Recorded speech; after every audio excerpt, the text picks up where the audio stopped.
If you're armed and at the Glenmont Metro, please shoot me. Written by Peter Frost David. Narrated by Ghost Narrator. If you're armed and at the Glenmont Metro, please shoot me. Make it a headshot. Shoot me in the temple, aiming slightly downwards. I need the bullet to travel the shortest possible distance through my brain before it hits my hippocampus. If I'm lucky, the sensation of the gunshot ripping through my skull will only last a few decades. As awful as this sounds, you will be doing me an enormous favor. Death by headshot, as soon as possible, is vastly better than the alternative. My ordeal started over 10,000 years ago, at 10:15 this morning. I earn extra money by participating in drug trials. I'm a so-called healthy subject who takes experimental drugs to help assess its side effects. Once it was a kidney drug, a few times it's been something for blood pressure or cholesterol. This morning they told me the drug I took was a psychoactive substance intended to accelerate brain function. None of the drugs I had tested so far have ever done anything for me in the recreational sense. In other words, none of the drugs I've tested have given me a killer buzz or mellowed me out, or anything. Maybe I've always ended up the placebo group, but nothing I've tested had affected me at all. Today's drug was different. This shit worked. They gave me a pill at 10:15 and told me to hang out in the waiting room until they called me back for some tests. Only about 30 minutes, the research assistant told me. I flopped onto the waiting room couch and read a few articles from a copy of Psychology Today that was sitting on the coffee table. They hadn't called me back when I finished the Psychology Today, so I picked up US News and read it cover to cover. Then I read an old Scientific American. What was taking them so damn long? I sluggishly turned my head to look at the wall clock. It was only 10:23 a.m. I had read all 3 magazines in 8 minutes. I remember thinking this was going to be a long day. I was right. The waiting room had a little bookshelf with some used hardcovers on it. When I stood up to walk to the bookshelf, it felt like my legs barely worked. It's not that they were weak, they were just slow. It took a full minute just to stand up off the couch, and another minute to take 2 steps to the bookcase. I scanned the old books on the shelf and picked up a copy of Moby Dick. My arms had the same problems as my legs. Just reaching 1 foot in front of me to grab the book took a long time. I actually got bored just waiting for my hand to reach the spine of the book. I slogged back to the couch and collapsed onto it in a slow motion fall that reminded me of the low gravity hops of astronauts on the moon. I opened Moby Dick, slowly, and began reading. I started with "Call me Ishmael" and go as far as Ahab throwing his pipe into the sea, which was all the way to the freaking chapter 30 before they called me back. "How are you feeling?" the research assistant asked me. "I feel slow," I said.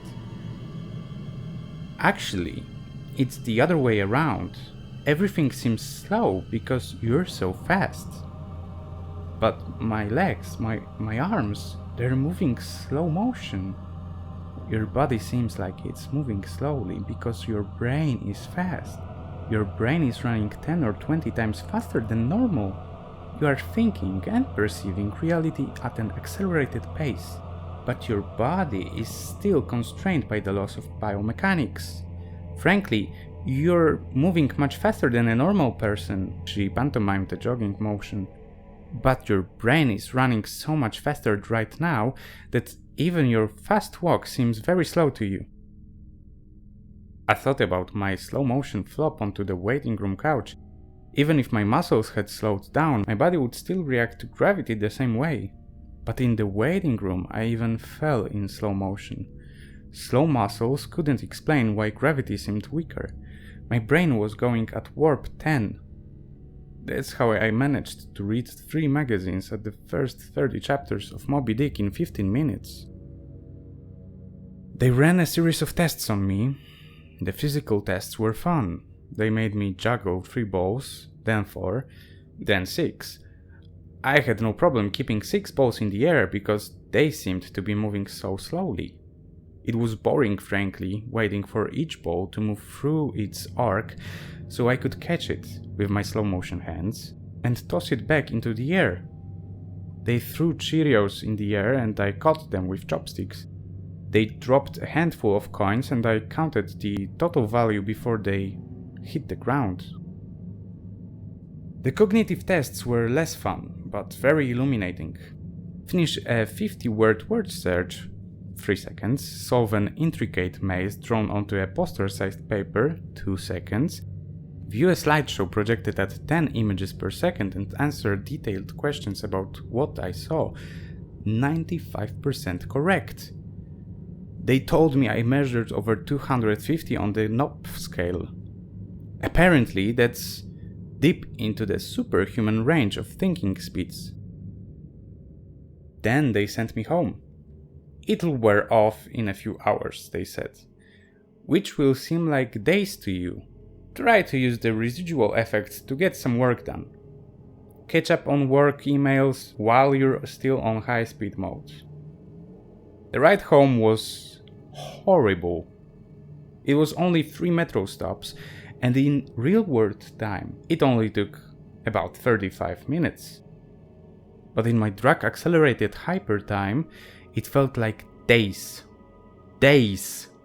Just walking out of the medical research suite to the elevator seemed like it took an hour. I sprinted out of the office, willing my legs to push me faster, but the loss of biomechanics held me prisoner. As accelerated as my brain was, I couldn't do anything to make my legs work faster. The huge disconnect between my body and mind made it extremely difficult to judge how and when to slow down, turn or rotate my body. I had basically turned into giant slow motion spaz. I misjudged my speed and rammed into the wall by the elevator button at a pretty good speed, even though I could see the wall coming at me. I couldn't make my finger outstretched to hit the elevator button move away fast enough, and I jammed it against the wall. Hard. The pain was intense. If my brain had been running at regular speed, it probably only would have hurt for 30 seconds or so. But in my accelerated state, the intense pain seemed to last for half an hour, 45 minutes maybe. The elevator ride was horrible. It felt like I spent 4 or 5 hours just descending 7 floors, with nothing to look at but the interior of the elevator car. I sprinted to the metro station, I have to admit. This part was almost fun, even though my body moved at what seemed to me super slow speed. I could still carefully choose how and where to place my feet, swing my arms and turn my torso. It only took a block or two to getting used to having a brain that ran 24 times faster than my body. Then I basically sprint danced the rest of the way, twisting and juking between people of the sidewalk and dodging moving cars with inches, aka minutes of clearance. I spent an hour in my time frame descending into the subway and running to the platform. Endless tedium, waiting the 6 minutes for the red line train to arrive. Although there was more to look at on the metro platform than inside the elevator, it was still intensely boring. I should have stolen that copy of Moby Dick. The red line train roared into the station in slow motion. The normally high-pitched squeal of its brakes was frequency shifted by my high-speed mind to long, low tone, like a monotone tuba solo. It wasn't just the squealing subway train that was 3 octaves slower than normal. All sounds was slowed to the point of near inaudibility. Voices were gone, shifted below the threshold frequency of my hearing. I did manage to hear a screaming baby on my subway car. Her shrieks slowed down to sound like whale songs. Sharp sounds like car horns and trucks bouncing over potholes were low, muddied roars like distant thunder. Back at the research offices, I could still hear and communicate with the research staff, but now verbal communication with anyone would be impossible. The effects of the drug were still intensifying. I spent what seemed like days on that fucking red line train. Days!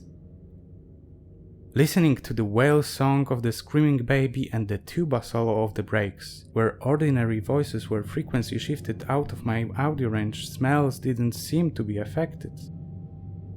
I never became noseblind to the body odor, the stench of the train's brakes and the melange of farts and other smells wafting through the metro car. I finally got back to my apartment. Sprinting through my open door and into the front hall at full speed was like a slow, relaxing drift down a lazy river. I was relieved to be home. At least I had stuff I could do there. I picked up the book I was reading, 100 Years of Solitude, and finished it. Despite turning the pages so quickly that I tore many of them, it seemed like most of the time I spent finishing the book was spent on page turning and not actually reading. 3 minutes had passed since I got home. I tried surfing the internet. My god, it takes a long time for computers to boot these days. But it was too frustratingly slow. Hours, seemingly, to load each new page, and a fraction of a second to read it. 100 articles in my newsfeed, read, and just 3 more minutes done. I dipped into my pile of yet to be read books and finished 2 more. 4 more minutes had passed. I decided to try to sleep off the remaining effects of the drug. Unfortunately, whatever part of my mind is responsible for perception, the part that's been accelerated to hyperspeed by the drug, isn't the same as the part that governs sleep. Despite being awake for what I perceived as days, my physical brain still thought it was 1:25 p.m. It was not ready for sleep. Nevertheless, I tried to sleep. I walked to my bedroom, a slow 45-minute drift through my apartment, and flung myself into bed, lazily falling like a feather onto the mattress. I closed my eyes and lay there for hours and hours, 10 minutes of reality time before giving up. Sleep would not come. I was facing what was going to feel like days or maybe even weeks of being trapped in a slow-motion prison. So I took an Ambien. The sensation of the pill and the splash of water I used to swallow it sliding my throat was sickening. A lump that blocked my breathing, moving like a slug down my esophagus. I read a book, 10 minutes had passed. I read another, 18 minutes since I took the Ambien. I threw the book across the room in disgust at my situation. The book slowly pirouetted and spun through the air, like a leaf blowing in a breeze. It hit the wall with a long, faint rumble, the only sound I had heard for what seemed like hours, then drifted to the floor like a flip-flop sinking in a swimming pool. The force of gravity hadn't changed since I took the pill. The laws of physics were the same. It was just my perception of time that had gone wackadoo. This meant I could use the speed things seemed to fall as a way of judging the effects of the drug. Based on how long it took the book to drift to the floor, I estimated the effects of the drug were still intensifying. I read a magazine. I turned on the television. I clearly saw each frame of video like I was watching a slideshow. Frustrated, I turned the television off. I read some more. The first 2 books of Churchill's A History of the English-Speaking Peoples. Not exactly a light read. Frankly, I hated it, but given the hours of tedium it would take to go get another book off my bookshelf, just sitting on the couch and reading Churchill was better, or at least less worse. It had now been 35 minutes since I took the Ambien. I lay down on the couch and closed my eyes. Time passed. I inhaled, an hours-long process. Time passed. I exhaled for more hours. Sleep would not come. I needed a new plan. I decided to go back to the offices where they gave me the drug. Maybe they would have something that could counteract its effects, or at least something to knock me out until it wore off. I exited my apartment as fast as possible, taking hours in my time frame to do so. I didn't even bother locking the door, it would have taken too long. Down the stairs, it's faster than the elevator if you run. Through the lobby, out the front door and onto the street. These few things felt like a long day at office.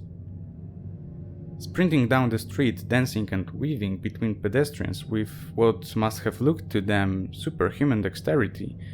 Down the first flight of stairs at the metro, across the landing. Another hour. Then onto the second flight of stairs. That's when the Ambien hit me. The Ambien didn't make me sleepy. Not at all. Instead, it must have had a severe cross-reaction with the experimental drug I took this morning. I was bounding down the second flight of stairs, moving in slow motion, but still making perceptible progress. Then, wham! Everything stopped. The dull roar of the street and metro noise ceased, replaced by the most perfect silence I've ever experienced. My downwards motion seemed to completely freeze. Before the Ambien kicked in, my perception of time was maybe a few hundred times slower than real time. After the Ambien took effect, time moved thousands of times slower. Every second seemed like days to me. Even just moving my eyes to focus on a new point was like an impossibly slow scroll across my visual field. Over the course of the afternoon, I learned how to walk, run and jump when my mind ran hundreds of times faster than my body, but with another 4 or 5 orders of magnitude of slowdown caused by the Ambien, body control was almost impossible. I fell on the stairs. Even though I was all but frozen in mid-step, controlling my muscles was impossible. I commanded my foot forwards for hours, then backwards for hours more when it seemed like I would miss the next step. Hours attempting to adjust the angle of my ankle, then readjusting when it felt wrong. Despite these efforts, I rolled my ankle on the next step. The pain wasn't at all mitigated by the slowness. Hours of increasing strain on my bent ankle. The nerve signals that send pain into the brain must work differently than the nerves in my ear. Sonic energy was spread out over time, diluted until it was imperceptible. Pain followed into my brain undiluted by the change in my perception of time. Hours and hours of increasing weight on my turned ankle turned into hours of increasing pain upon increasing pain. I pitched forwards, my high-speed mind completely unable to control my low-speed body. I drifted downwards for days, managing to rotate my torso enough to keep my head from impacting the ground first. I eventually landed on my right shoulder. At first the impact wasn't even noticeable. Then I felt a slight pressure in my shoulder as it came into contact with the ground. The pressure grew, bringing increasing pain for hour upon hour. My shoulder finally gave out, popping out of its socket with an endless sickening tug. I came to a stop days later, crumpled onto the ground, staring at the ceiling. The pain in my shoulder still screaming with the intensity of a fresh violent injury. I had plenty of time to think during that fall. If every second seemed like days to me, then each minute of real-world time would be like years. Even if the drug cleared out of my system in the next 2 or 3 hours, this nightmare would seem to last centuries. By the time I hit the ground, I had a plan. I would somehow come to the platform and throw myself in front of a train.